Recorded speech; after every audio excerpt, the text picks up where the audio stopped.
Today I wanted to give you a video showing my new and very first 3D printer. This is the Anet A8 and it's a do-it-yourself 3D printer in the low end of the pricing range regarding 3D printers. I believe the cost for this is around $200, maybe even up to $300 depending on where you live. Link is in the description below so you can take a look. So just to clarify, this printer arrives in pieces, which might be intimidating to some people. But for someone who don't mind spending a day building, it's definitely a kit worth checking out.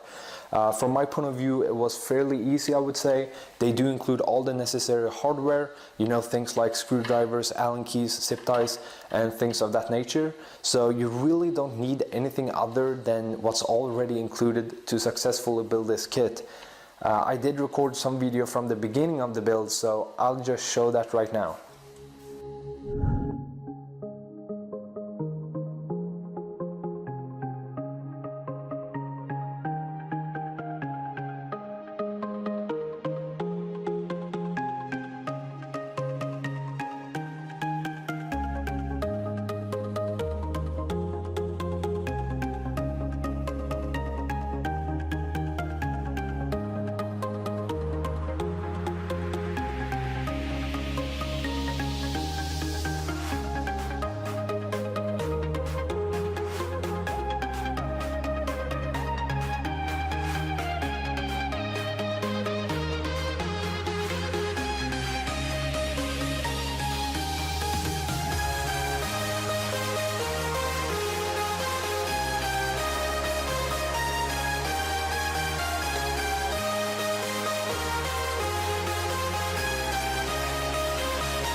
Apparently a lot of people like to know how noisy it is, so I downloaded a sound meter app showing the decibel level.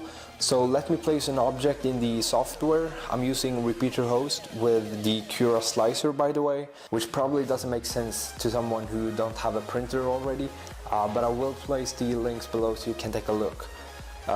So the printer have now initiated the heating process, meaning it will heat up the bed and the extruder, which might take a couple of minutes, so I will be back once the printer starts. A few moments later. As you can see, the noise level hovers around 60 decibels, which according to the app is a conversation volume. And I can tell you by just standing here, it's really not that loud. You can definitely be in the same room as the printer. I did some minor modifications, however the two mods I highly recommend you do is number one, print out a better cooling nozzle. Basically cooling is super important if you wish to have a clean print, and it solved all my issues regarding printing I had in the beginning. Number two would be building a better filament holder. With the stock threaded rod, the filament spool didn't smoothly rotate and caused the extruder struggle with the filament and messed up all my prints.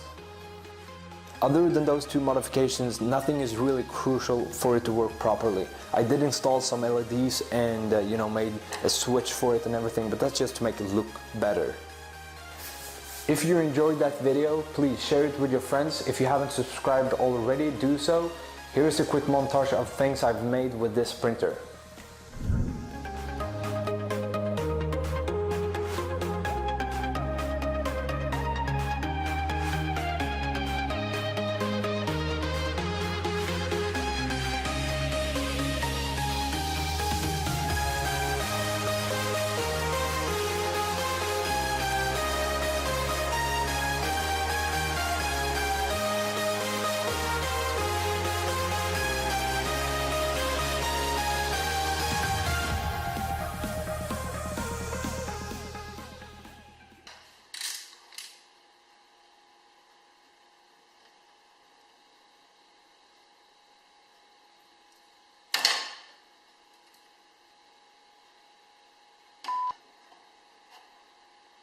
One eternity later.